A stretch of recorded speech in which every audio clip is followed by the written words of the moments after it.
प्रिय भक्तों, स्वागत है आपका एक ऐसी दिव्य कथा में जो साहस, भक्ति और शक्ति की अद्भुत मिसाल है।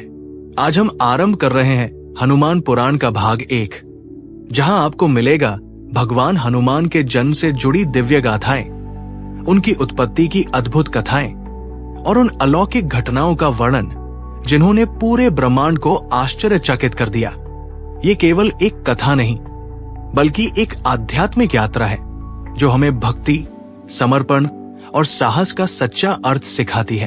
तो आइए श्रद्धा और आस्था के साथ डूब जाए हनुमान पुराण भाग 1 की इस पावन कथा में। मित्रों, कथा एक यज्ञ की तरह होती है और जिस प्रकार यज्ञ को बीच में नहीं छोड़ा जाता, इस प्रकार कथा का फल भी पूरी कथा समाप्त होने पर ही मिलता है। नमस्कार दोस्तों, हमारे चैनल में एक बार फिर से आप सभी का हार्दिक स्वागत है, जहां आपको मिलती है सनातन धर्म की अमूल्य कथाएं, गहरे रहस्य और प्राचीन ज्ञान। स्वर्ग की सभा में एक अप्सरा थी जिसका नाम पुंजी कस्थला था। वो अपनी सुंदरता और चंचल स्वभाव के लिए जानी जाती थी। उसकी सुंदरता ऐसी थी कि इंद्र की सभा में कोई भी उसके रूप से अपनी आंखें नहीं हटा पाता था। एक दिन वह एक गहरे ध्यान में लीन तपस्वी ऋषि के पास से गुजरी। अपने चंचल स्वभाव के कारण उसने ऋषि का उपहास किया। पुंजी कस्थला के इस व्यवहार से ऋषि का ध्यान भंग हो गया और वे क्रोधित हो उठे। ऋषि ने क्रोधित होकर कहा, ए अप्सरा, तूने अपनी चंचलता से एक तपस्वी का अपमान किया है। इस पाप के कारण तुझे वानरी के रूप में पृथ्वी पर जन्म लेना होगा। तेरी ये सुंदरता और चंचलता ही तेरे श्राप का कारण बनेगी। पुंजी कस्थला ने कहा, हे मुनिवर, मुझे क्षमा करें, मुझसे ये अनजाने में हुआ। कृपा करके इस श्राप से मुक्ति का कोई उपाय बताएं। पुंजी कस्थला के पश्चाताप को देखकर ऋषि का हृदय द्रवित हो गया, लेकिन वे अपने वचन से पीछे नहीं हट सकते थे।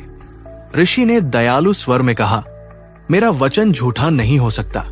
तुम वानरी तो बनोगी, किंतु मैं तुम्हें वरदान देता हूं कि तुम अपनी इच्छा अनुसार जब चाहो मनुष्य या वानरी का रूप धारण कर सकोगी।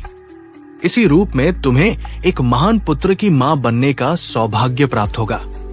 ऋषि के श्राप से वही परम रूपवती अप्सरा वानर राज महामंसवी कुंजर की पुत्री के रूप में धरती पर अवतरित हुई। उसका नाम अंजना रखा गया। अंजना की सुंदरता की तुलना पूरे धरती पर कोई नहीं कर सकता था। उसके रूप, शील और गुणों की ख्याति दूर दूर तक फैली हुई थी। लावण्यवती अंजना का विवाह वीर और पराक्रमी वानर राज केसरी से हुआ। कपिराज केसरी कंचनगिरी सुमेरु पर्वत पर रहते थे। अंजना भी अपने पति के साथ उसी सुंदर और शांत पर्वत पर सुखपूर्वक रहने लगी। वीरवर केसरी अपनी पत्नी से बहुत प्रेम करते थे और अंजना भी अपने पति की सेवा में हमेशा तत्पर रहती थी। उनका वैवाहिक जीवन सुखमय था, लेकिन एक दुख की छाया उनके जीवन में थी। वे संतानहीन थे। कई वर्ष बीत गए, पर उनके घर में कोई संतान नहीं हुई। श्री हनुमान जी की उत्पत्ति के संबंध में शास्त्रों में कई कथाएं उपलब्ध हैं। ये सभी कथाएं भगवान की लीला का ही एक अद्भुत और मंगलकारी हिस्सा है। भगवान की लीलाएं इतनी रहस्यमय और मंगलकारी होती है कि देवता और बड़े बड़े योगी भी उन्हें पूरी तरह से नहीं समझ पाते। इन कथाओं का सार एक ही है। हनुमान जी का जन्म भगवान शिव के अंश के रूप में भगवान श्री राम के कार्य को सिद्ध करने के लिए हुआ था। ये कथाएं हमें ये भी दर्शाती हैं कि भगवान अपनी इच्छा से किसी भी रूप में प्रकट हो सकते हैं और हर कथा का उद्देश्य एक ही है, भक्तों का उद्धार और धर्म की स्थापना। हम यहाँ इन्हीं मंगलकारी कथाओं का वर्णन करेंगे जो हमें उस महान शक्ति के प्राकट्य के विभिन्न पहलुओं को दिखाती है, जिन्हें हम पवन पुत्र हनुमान के नाम से जानते हैं। ये कथा जब देवताओं और दानवों के बीच अमृत के लिए भीषण युद्ध हुआ, तब दानवों को भ्रमित करने के लिए भगवान विष्णु ने एक अत्यंत मोहक स्त्री का रूप धारण किया, जिसे मोहिनी अवतार कहते हैं। मोहिनी के रूप में उन्होंने दानवों को मोहित किया और देवताओं को अमृत पिलाकर अमर बना दिया। जब भगवान शिव ने अपने परम आराध्य भगवान विष्णु के इस अद्भुत और मनमोहक रूप के बारे में सुना, तो उनके मन में भी उस रूप के दर्शन करने की तीव्र इच्छा जागृत हुई। अपनी अर्धांगिनी माता पार्वती के साथ भगवान शंकर क्षीर सागर के तट पर पहुंचे। उन्होंने भक्ति और प्रेम भाव से भगवान विष्णु का स्तवन किया। उनकी पुकार सुनकर भगवान विष्णु अपने मूल रूप में प्रकट हुए। भगवान शंकर ने कहा, हे प्रभु, मैंने सुना है कि आपने अमृत वितरण के समय एक अत्यंत सुंदर स्त्री का रूप धारण किया था। मेरे मन में उस रूप के दर्शन करने की प्रबल इच्छा है। कृपा करके मुझे वो मोहिनी रूप पुनः दिखाएं। भगवान विष्णु ने मुस्कुराते हुए कहा, हे योगेश्वर, आप तो योगी हैं। आपके लिए मेरे इस मायावी रूप का क्या महत्व है? ये तो केवल एक लीला थी। भगवान शंकर ने आग्रह पूर्वक कहा, नहीं प्रभु, भले ही मैं योगी हूं, पर मैं भगवान शिव की इस अदम्य इच्छा को देखकर भगवान विष्णु ने मुस्कुराते हुए कहा, तथास्तु, ऐसा ही हो। और वे अंतर्धान हो गए। भगवान शिव अपने आराध्य के मोहिनी रूप के दर्शन के लिए आतुर होकर प्रतीक्षा करने लगे। वातावरण शांत और मनमोहक था। तभी भोलेनाथ ने कुछ ही दूरी पर लताओं के बीच एक अत्यंत रूपवती स्त्री को देखा। वो अपने हाथों से एक गेंद उछालकर खेल रही थी।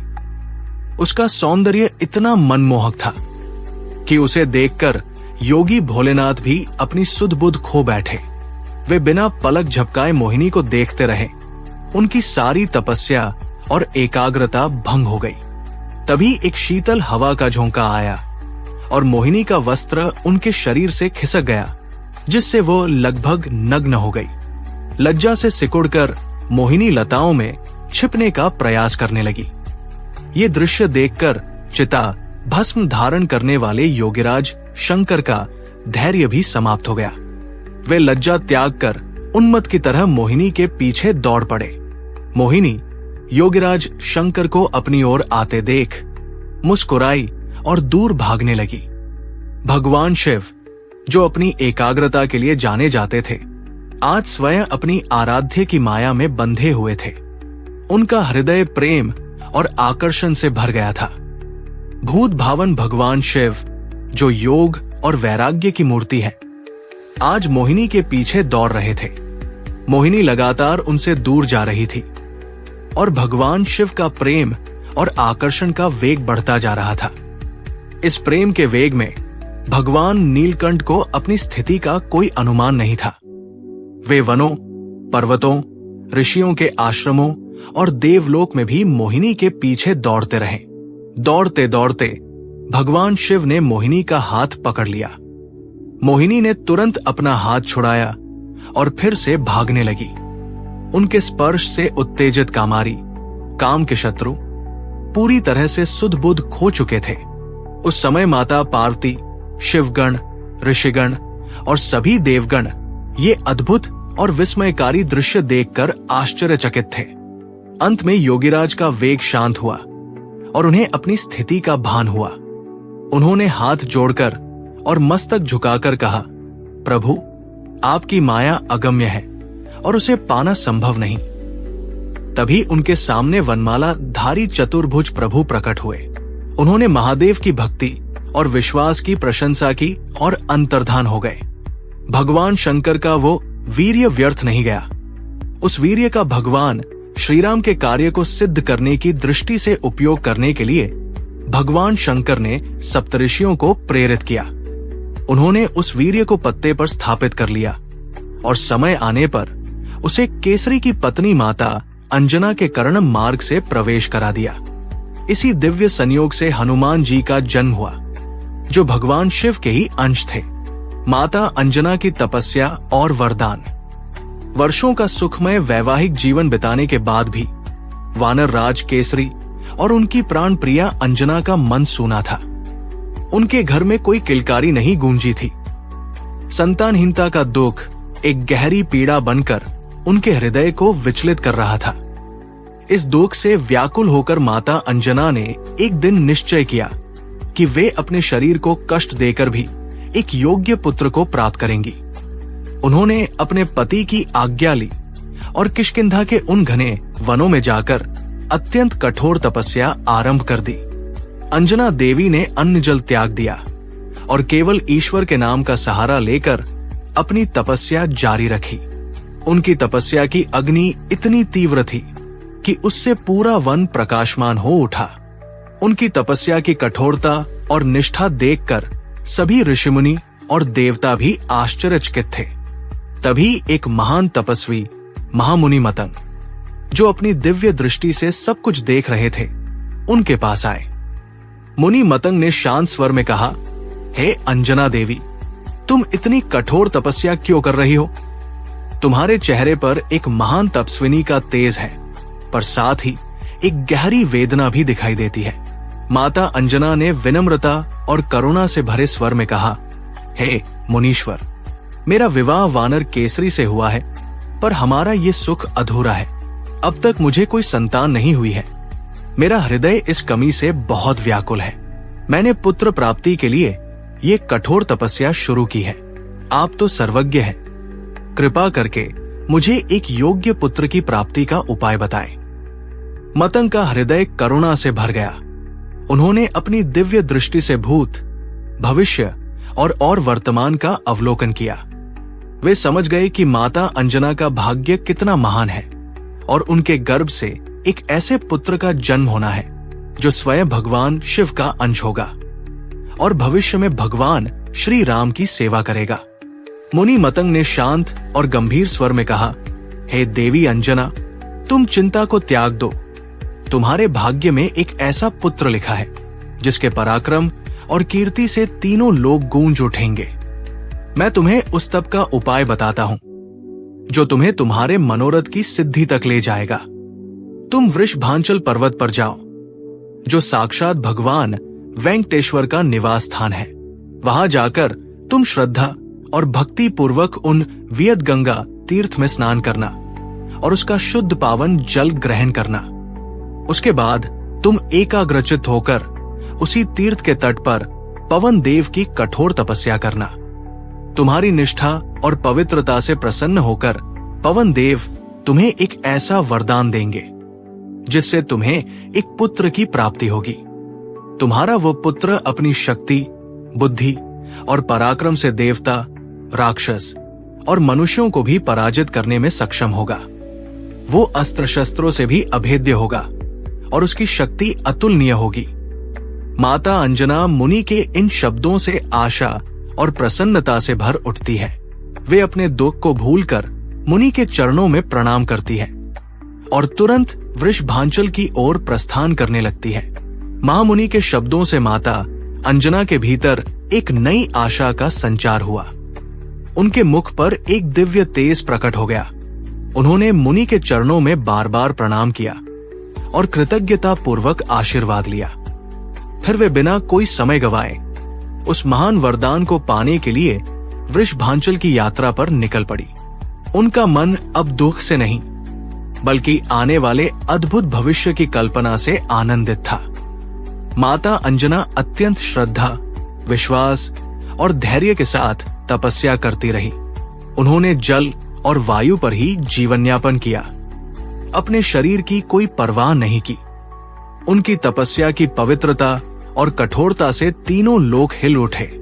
चैत्र मास की पूर्णिमा तिथि को उनके कठोर तप से प्रसन्न होकर स्वयं वायुदेव प्रकट हुए। उनका तेज ऐसा था मानो हजारों सूर्य एक साथ उदय हो गए हों। वायुदेव ने प्रेम और प्रसन्नता भरे स्वर में कहा, हे देवी, मैं तुम्हारी तपस्या और भक्ति से अत्यंत प्रसन्न हूं। वायुदेव के दर्शन पाकर अंजना की आंखों से आनंद के आंसू बहने लगते हैं। वो उन्हें प्रणाम करती है। माता अंजना ने अत्यंत विनम्रता और भक्ति से कहा, हे महाभाग, मेरी एक ही इच्छा है, कृपा करके मुझे एक ऐसा पुत्र प्रदान कीजिए जो बलवान, पराक्रमी, बुद्धिमान और यशस्वी हो। मेरी सूनी गोद को भर दीजिए ताकि मेरे वंश का नाम रोशन हो सके। वायुदेव ने कहा, तथास्तु, मैं तुम्हारे तप से इतना प्रसन्न हूं कि मैं स्वयं ही तुम्हारा पुत्र बनकर तुम्हें विश्व विख्यात कर दूंगा। तुम्हारा पुत्र मेरे ही समान वेगवान और शक्तिशाली होगा। उसका पराक्रम ऐसा होगा कि वो किसी भी शत्रु से पराजित नहीं होगा। वायुदेव के इस अद्भुत वरदान से माता अंजना की प्रसन्नता की कोई सीमा न रही। ये समाचार पाकर वानर राज केसरी भी अत्यंत आनंदित हुए। उन्हें विश्वास हो गया कि अब उनके घर में एक ऐसे पुत्र का जन्म होगा जिसकी कीर्ति युगों युगों तक अमर रहेगी। एक और कथा के अनुसार अयोध्या के महान नरेश राजा दशरथ अपनी तीनों रानियों कौशल्या, कैकेयी और सुमित्रा के साथ अत्यंत सुखपूर्वक राज कर रहे थे, पर उनके जीवन में एक गहरा दुख था। उन्हें कोई संतान नहीं थी। अधिक आयु हो जाने पर भी जब संतान प्राप्ति की कोई आशा नहीं बची तो राजा का मन बहुत विचलित रहने लगा। अपने कुल के गुरु महर्षि वशिष्ठ जी की आज्ञा पर राजा दशरथ ने संतान प्राप्ति के लिए एक विशेष यज्ञ करने का निश्चय किया। इस यज्ञ को पुत्रोष्टि यज्ञ कहते हैं। उन्होंने अत्यंत श्रद्धा पूर्वक महर्षि ऋष्यशृंग को बुलाकर यज्ञ आरंभ कराया। अग्नि अत्यंत प्रज्वलित हो जाती है और उसमें से एक दिव्य पुरुष प्रकट होते हैं जिनके हाथ में खीर पायस का एक पात्र है। यज्ञ की पवित्र अग्नि से प्रसन्न होकर स्वयं अग्नि देव प्रकट हुए। उन्होंने शांत और दिव्य स्वर में कहा, हे राजा दशरथ, तुम्हारी तपस्या और भक्ति से मैं प्रसन्न हूं। तुम्हारा यज्ञ सफल हुआ है। इस खीर को तुम अपनी तीनों रानियों में यथाक्रम बांट दो। इस खीर के प्रभाव से तुम्हें ऐसे पुत्र प्राप्त होंगे जो तुम्हारे कुल की कीर्ति को अनंत काल तक बढ़ाएंगे। अग्निदेव इतना कहकर अंतर्धान हो गए। राजा दशरथ ने खीर को अपनी रानियों में बांटना शुरू किया। उन्होंने खीर का सबसे बड़ा भाग अपनी ज्येष्ठ रानी महारानी कौशल्या को दिया। फिर शेष आधे के 2 भाग करके एक भाग उन्होंने अपनी दूसरी रानी कैकेयी को दिया।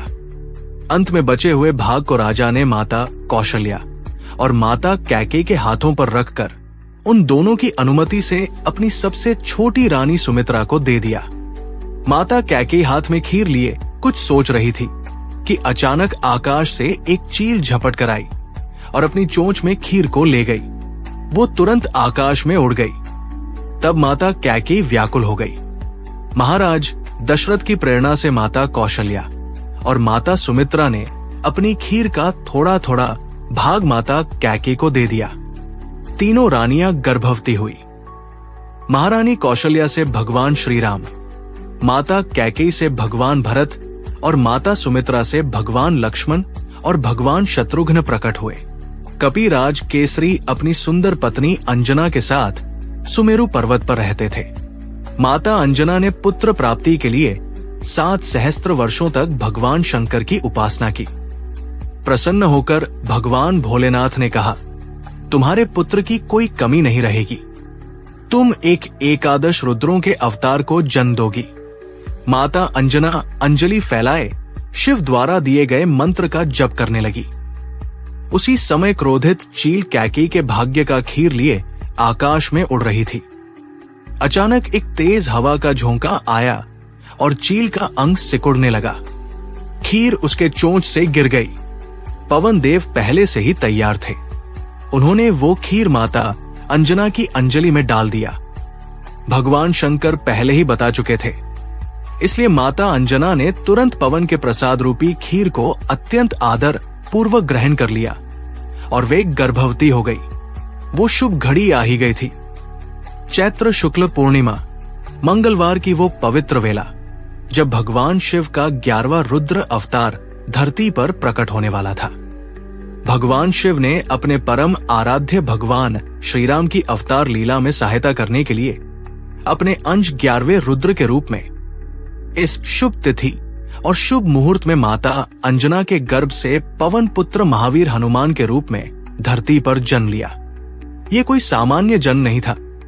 ये एक ऐसा क्षण था जब धरती पर एक ऐसे अद्वितीय योद्धा और भक्त का जन्म हुआ जिसकी भक्ति, बल और बुद्धि का कोई सानी नहीं था। उनका अवतरण न केवल अंजना और केसरी के लिए बल्कि संपूर्ण ब्रह्मांड के लिए एक महान और शक्तिशाली सहायक का प्राकट्य हुआ। भगवान शिव के 11वें रुद्रावतार के धरती पर कदम रखने के समय प्रकृति पूरी तरह से रमणीय हो गई थी। दिशाएं प्रसन्न थी। सूर्य देव की किरणें सुगंधित और शीतल थी। नदियों में स्वच्छ जल बहने लगा था और पक्षी उत्सुक नेत्रों से अंजना के पुत्र के आगमन की प्रतीक्षा कर रहे थे। झरने प्रसन्नता से उछलते हुए गतिशील थे। वनों और वाटिकाओं में विविध रंगों के मनोहर पुष्प खिल उठे थे, जिन पर भंवरे गुंजार कर रहे थे। मंद हवा धीरे धीरे चल रही थी।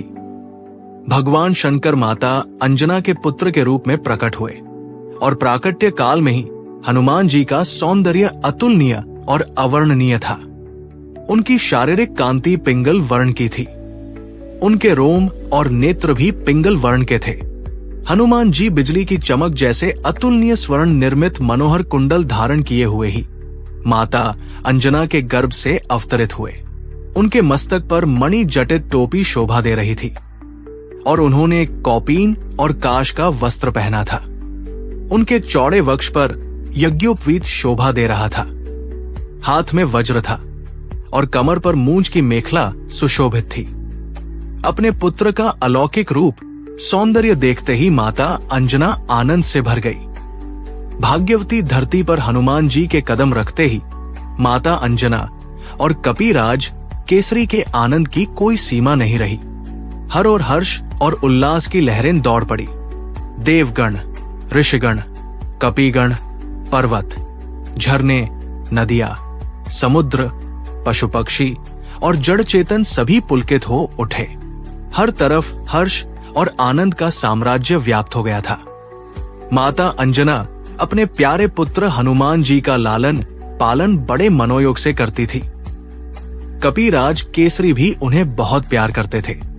भगवान हनुमान की बाल क्रीड़ाएं बहुत आकर्षक और अद्भुत थी। एक बार कपिराज केसरी कहीं बाहर गए हुए थे और माता अंजना भी बालक को पालने में लिटाकर जंगल में फल लेने चली गई। बालक हनुमान जी को भूख लगी। उन्होंने सूर्य के लाल बिंब को एक लाल फल समझा। हनुमान जी के रूप में तो माता अंजना की गोद में प्रत्यक्ष प्रलयकारी शंकर 11वें रुद्र क्रीड़ा कर रहे थे। वायुदेव ने पहले ही उन्हें उड़ने की शक्ति प्रदान कर दी थी। हनुमान जी उछले और वायु वेग से आकाश में उड़ने लगे। हनुमान जी को इस प्रकार तेज गति से उड़ते देखकर देवता, दानव और सभी लोग आश्चर्यचकित होकर कहने लगे कि वायुपुत्र के वेग के समान वेग तो स्वयं वायु, गरुड़ और मन का भी नहीं है। वायुदेव ने अपने पुत्र को सूर्य देव की ओर जाते देखा तो उन्हें चिंता हुई कि कहीं उनका बच्चा सूर्य की तेज किरणों से झुलस न जाए। इस कारण वे बर्फ के समान शीतल होकर उनके साथ चलने लगे। सूर्य देव ने अलौकिक बालक को अपनी ओर आते देखा तो उन्हें समझते देर नहीं लगी कि ये पवन पुत्र अपने पिता के वेग से उनकी ओर आ रहे हैं और स्वयं पवन देव भी उनकी रक्षा के लिए साथ चल रहे हैं। सूर्य देव ने इसे अपना सौभाग्य समझा कि भगवान चंद्रमौली ही हनुमान जी के रूप में उन्हें कृतार्थ करने के लिए आ रहे हैं। सूर्य की अग्नि जैसी किरणें शीतल हो गई। हनुमान जी सूर्य के रथ पर पहुंचकर उनके साथ खेलने लगे। संयोग से उस दिन अमावस्या की तिथि थी। अमावस्या को राहु सूर्य को ग्रसने आया। राहु ने सूर्य के रथ पर बैठे उस तेजस्वी बालक को देखा पर उसकी परवाह किए बिना वो आगे बढ़ा। राहु को देखकर हनुमान जी को भूख की याद आई। हनुमान जी ने उस काले राहु को एक सुंदर और स्वादिष्ट लाल फल समझकर उसे पकड़ लिया। उनकी वज्र जैसी मुट्ठी में दबकर राहु छट्टाने लगा। वो किसी प्रकार अपने प्राण बचाकर भागा और सीधे स्वर्ग लोक में देवराज इंद्र के पास पहुंचा। राहु ने रोते हुए कहा, हे सुरेश्वर, आपने मेरी भूख शांत करने के लिए सूर्य और चंद्र को मेरे अधीन किया था, पर आज आपने ये अधिकार किसी और को क्यों दे दिया? आज पर्व के समय मैं सूर्य को ग्रसने गया था, लेकिन वहां पहले से मौजूद एक दूसरे राहु ने मुझे कसकर पकड़ लिया। मैं किसी तरह अपनी जान बचाकर यहां आया हूं। नेत्रों में आंसू भरे राहु की वाणी सुनकर इंद्र चिंतित हो उठे। वे अपने सिंहासन से उठे और ऐरावत हाथी पर बैठकर घटना स्थल की ओर चल पड़े। राहु उनके आगे आगे चल रहा था। इंद्र मन ही मन सोच रहे थे कि उनके समीप ऐसा कौन आ गया जिसके भय से राहु को जान बचाकर भागना पड़ा। उधर राहु बड़े वेग से सूर्य की ओर दौड़ा। उसे देखते ही हनुमान जी को फिर से भूख की याद आई। वे राहु को एक सुंदर और स्वादिष्ट खाद्य समझकर उस पर टूट पड़े। राहु चिल्लाता है और इंद्र की ओर भागता है। हनुमान जी ऐरावत को देखते हैं जो एक विशाल श्वेत हाथी है। राहु को बचते देखकर हनुमान जी ने इंद्र के ऐरावत हाथी को देखा। उस समय हनुमान जी का रूप चलती हुई अग्नि की तरह प्रकाशित और भयानक लग रहा था। उन्होंने ऐरावत को भी एक सुंदर और बड़ा फल समझा और उस पर झपटे। जब देवराज इंद्र ने उस तेजस्वी और क्रोधी बालक को अपने ऐरावत हाथी पर झपटते देखा तो वे भयभीत हो उठे। अपनी रक्षा और अपने वाहन की रक्षा के लिए इंद्र को अपने सबसे शक्तिशाली अस्त्र वज्र का स्मरण हुआ। उन्होंने बिना कुछ सोचे समझे आवेश में आकर उस बालक हनुमान पर वज्र से प्रहार कर दिया। वो वज्र जो देवताओं के सबसे शक्तिशाली अस्त्रों में से एक था, सीधे हनुमान जी की ठोड़ी, जिसे हनु भी कहते हैं, पर लगा। वज्र का प्रहार इतना प्रचंड था कि बाल हनुमान छटपटाते हुए एक पर्वत शिखर पर गिर पड़े और मूर्छित हो गए। अपने प्यारे पुत्र को इंद्र के वज्र के आघात से छटपटाते और मूर्छित होते देखकर वायुदेव अत्यंत क्रोधित हो उठे। उन्होंने अपने पुत्र को गोद में लिया और एक पर्वत की गुफा में चले गए। उस क्रोध में उन्होंने अपनी गति को पूरी तरह से रोक दिया। जैसे ही वायु का प्रवाह रुका, तीनों लोकों के समस्त प्राणियों में प्राणों का संचार भी रुक गया। वायु के रुक जाने से जीव जंतु, मनुष्य और देवता सभी सूखे लकड़ी की तरह निस्तेज हो गए। उनके अंग प्रत्यंगों में दर्द होने लगा और सारे धर्म कर्म रुक गए। ये देखकर भयभीत इंद्र, देवता, गंधर्व, असुर और नाग सभी अपनी जान बचाने के लिए सृष्टि के रचयिता भगवान ब्रह्मा जी के पास दौड़े। ब्रह्मा जी उनकी पुकार सुनकर उन्हें लेकर उस पर्वत की गुफा में पहुंचे, जहां पवन देव अपने प्रिय पुत्र को वज्र के आघात से मूर्छित अवस्था में गोद में लेकर बैठे थे। ब्रह्मा जी ने मूर्छित हनुमान जी के शरीर की दिव्य कांति देखी, जो सूर्य, अग्नि और सोने के समान चमक रही थी, तो वे चकित रह गए। अपने सामने सृष्टि के रचयिता को देखकर पवन देव पुत्र को गोद में लिए ही खड़े हो गए। पवन देवता ब्रह्मा जी के चरणों में गिर पड़े। ब्रह्मा जी ने अपने हाथों से अत्यंत स्नेहपूर्वक पवन देव को उठाया और उनके पुत्र के अंगों पर अपना हाथ फेरने लगे। ब्रह्मा जी का स्पर्श मिलते ही पवन पुत्र हनुमान जी की मूर्छा टूटी। पवन देव पहले की तरह बहने लगे और तीनों लोकों को जीवन दान मिला। सभी जीव जंतु, देवता और मनुष्य प्रसन्नता से भर उठे और ब्रह्मा जी की जय जयकार करने लगे। भगवान ब्रह्मा ने संतुष्ट होकर हनुमान जी को वर प्रदान करते हुए कहा, इस बालक को ब्रह्म शाप नहीं लगेगा और इसका कोई अंग कभी भी अस्त्र शस्त्रों से नहीं कटेगा। फिर उन्होंने देवताओं से कहा, देवताओं, ये असाधारण बालक भविष्य में आप लोगों का बड़ा हित करेगा, इसलिए आप लोग इसे वर प्रदान करें। देवराज इंद्र ने प्रसन्नता पूर्वक हनुमान जी के गले में कमल की माला पहनाकर कहा, मेरे हाथ से छूटे हुए वज्र के प्रहार से इस बालक की ठोड़ी हनु टूट गई थी, इसलिए इस कपिश्रेष्ठ का नाम हनुमान होगा।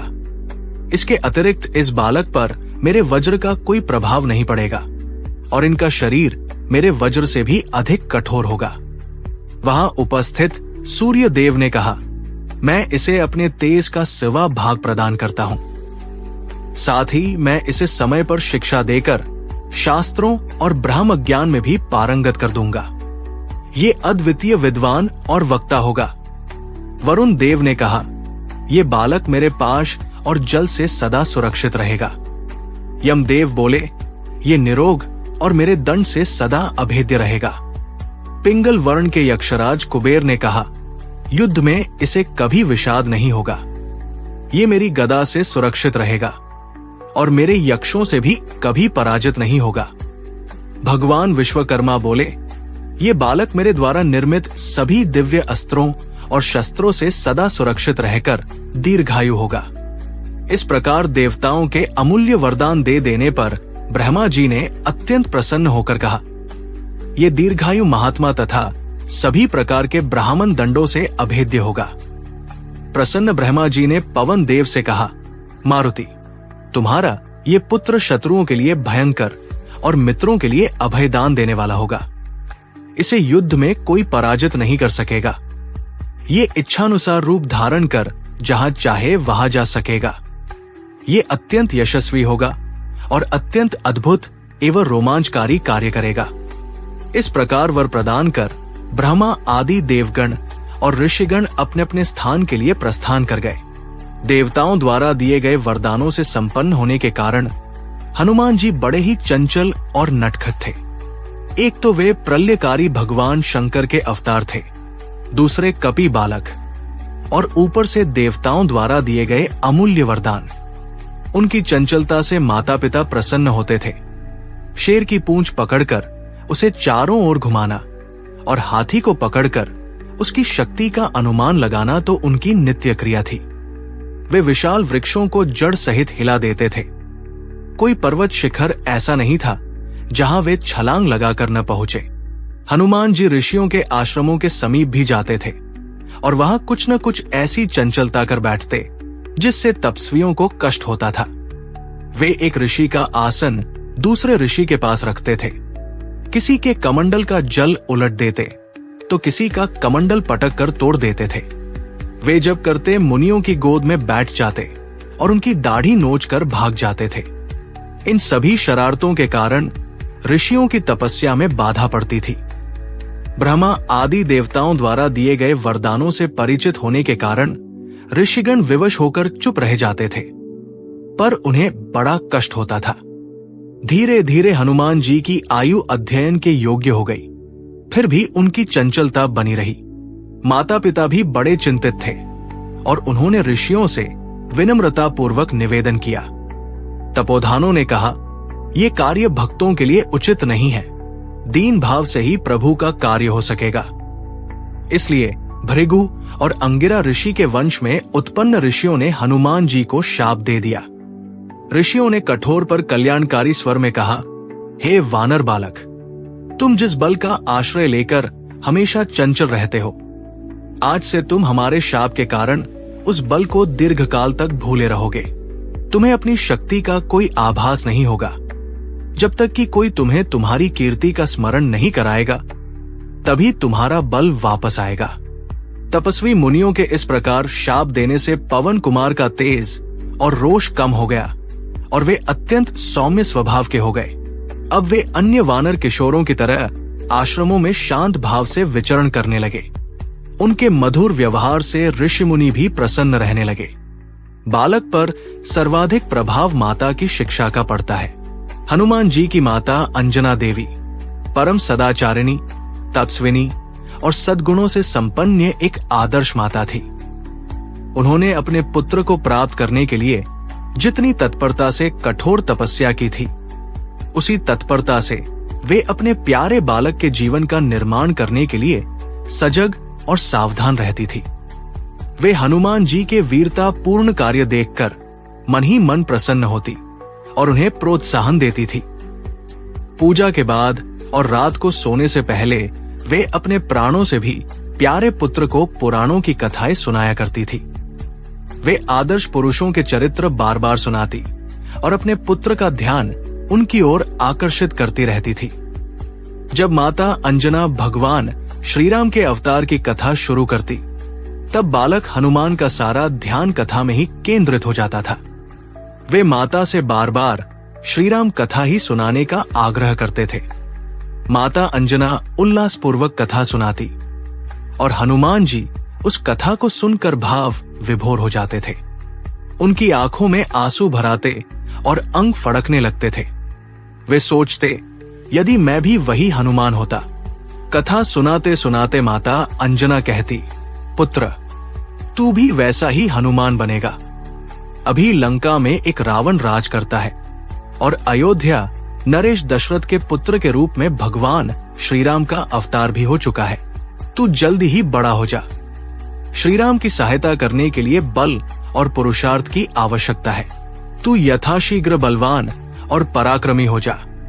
माता अंजना अपने प्यारे बालक हनुमान जी को गोद में लेकर थपकी देती तथा मधुर स्वर से प्रभु के गुणगान सुनाती हुई सुलाने लगती। सहज अनुराग से हनुमान जी का श्रीराम के प्रति प्रेम और गहरा होता गया। धीरे धीरे उनका अधिकांश समय श्रीराम के ध्यान और स्मरण में ही व्यतीत होने लगा। वे कभी जंगल में, कभी पर्वत की गुफा में, कभी नदी के तट पर और कभी सघन कुंजों में ध्यानस्थ होकर बैठ जाते थे। उनके नेत्रों से प्रेमाश्रु बहता रहता था। ध्यान की तन्मयता के कारण उन्हें भूख और प्यास का भी भान नहीं होता था।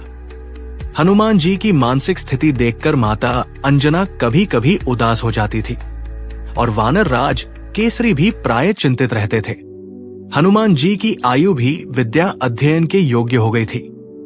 वे जानते थे कि महापुरुष सर्वगुण संपन्न होने पर भी विद्या प्राप्ति के लिए गुरु के घर जाते हैं। सच तो यह है कि गुरु की सेवा से संतुष्ट करके अत्यंत श्रद्धा और भक्ति पूर्वक प्राप्त की हुई विद्या ही फलवती होती है। इसलिए माता अंजना और कपिलेश्वर केसरी ने शिक्षा प्राप्ति के लिए गुरु के घर भेजने का निश्चय किया। माता पिता ने हनुमान जी का उपनयन संस्कार कराया, जो विद्या अध्ययन के लिए एक महत्वपूर्ण संस्कार था। इसके बाद उन्होंने हनुमान जी को विद्या प्राप्त करने के लिए किसी आदर्श गुरु के चरणों में जाने की आज्ञा दी।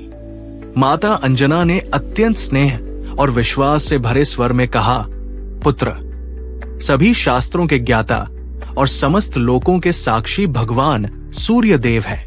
वे तुम्हें समय पर वेद का अध्ययन कराने का आश्वासन भी दे चुके हैं। इसलिए तुम उन्हीं के पास जाकर श्रद्धा भक्ति पूर्वक शिक्षा ग्रहण करो। माता अंजना ने कहा, अरे पुत्र, तेरे लिए सूर्य देव कितनी दूर है। तेरी शक्ति की कोई सीमा नहीं है। ये तो वही सूर्य देव है जिन्हें तू अरुण फल समझकर बचपन में उछलकर निगलने चला गया था। तू तो सूर्य देव के साथ खेल चुका है। तेरे लिए कुछ भी असंभव नहीं है। तू जा और भगवान सविता से सभी ज्ञान प्राप्त कर। तेरा कल्याण निश्चित है। माता पिता की आज्ञा और आशीर्वाद पाकर हनुमान जी ने बिना एक पल भी सोचे आकाश में एक तीव्र छलांग लगाई और सीधे भगवान सूर्य के रथ के पास पहुंचे। उन्होंने सूर्य देव को प्रणाम किया और अत्यंत नम्र वाणी में अपनी इच्छा प्रकट की। हनुमान जी ने अत्यंत विनम्रता से कहा, हे प्रभु, मेरा यज्ञोपवीत संस्कार हो चुका है और मेरी माता ने मुझे सभी शास्त्रों का ज्ञान प्राप्त करने के लिए आपके चरणों में भेजा है। आप तीनों लोकों के साक्षी और समस्त ज्ञान के भंडार हैं। आप कृपा करके मुझे ज्ञान प्रदान करें और मुझे अपना शिष्य स्वीकार करें। सूर्य देव हनुमान जी की विनम्रता और तेज को देखकर मुस्कुराते हैं, लेकिन एक समस्या बताते हैं। सूर्य देव ने कहा, पुत्र, तुम्हारी भक्ति और ज्ञान की प्यास देखकर मैं प्रसन्न हूं, लेकिन मेरी स्थिति बड़ी विचित्र है। मुझे दिन रात अपने रथ पर सवार होकर ब्रह्मांड का चक्कर लगाना पड़ता है। मैं एक पल के लिए भी रुक नहीं सकता और न ही रथ से उतरना मेरे लिए संभव है। ऐसी दशा में तुम्हें शास्त्रों का अध्ययन कैसे कराऊंगा? हनुमान जी ने तुरंत समाधान प्रस्तुत किया, हे भगवान, आपके रथ के वेग से मेरे अध्ययन में कोई बाधा नहीं पड़ेगी। आपको किसी भी प्रकार की असुविधा नहीं होगी। मैं आपके सामने बैठ जाऊंगा और आपके रथ के वेग के साथ ही आगे बढ़ता रहूंगा। आप मुझे केवल ज्ञान प्रदान करते रहें। हनुमान जी की इस अद्भुत युक्ति और दृढ़ निश्चय को देखकर सूर्य देव अत्यंत प्रसन्न हो गए। उन्होंने हनुमान जी को अपना शिष्य स्वीकार किया और उन्हें समस्त वेदों, उपनिषदों, शास्त्रों, व्याकरण और ज्ञान विज्ञान का अध्ययन कराया। इस प्रकार हनुमान जी ने सूर्य देव को अपना गुरु बनाया और उनके साथ रथ पर चलते हुए समस्त ज्ञान को प्राप्त किया। बोलिए सियावर रामचंद्र की जय, पवन सुत हनुमान की जय। जय सियाराम, जय जय सियाराम। प्रिय भक्तों, आज हमने सुनी उस महाबली, पराक्रमी और परम भक्त पवन पुत्र हनुमान की अविश्वसनीय जनगाथा। ये केवल कथा नहीं, बल्कि भक्ति, साहस और समर्पण का सजीव उदाहरण है, जो हमें सिखाता है कि प्रभु की सच्ची सेवा और निष्ठा से हर बाधा पार की जा सकती है। हनुमान जी का हर नाम, हर कथा हमारे जीवन में शक्ति और आशा का संचार करती है। आने वाले भागों में हम हनुमान जी की और भी अद्भुत लीलाओं, उनके अद्वितीय पराक्रम और प्रभु श्री राम के प्रति उनकी असीम भक्ति का वर्णन करेंगे। यदि आपको ये पावन कथा अच्छी लगी हो तो चैनल को सब्सक्राइब करें, वीडियो को लाइक और शेयर करें और कमेंट में जय बजरंगबली लिखकर हनुमान जी के चरणों में अपनी श्रद्धा अर्पित करें। जय श्री राम, जय हनुमान। अगर आप हनुमान जी से जुड़ी किसी विशिष्ट कथा या उनके जीवन के किसी अन्य भाग के बारे में जानना चाहते हैं तो पूछ सकते हैं।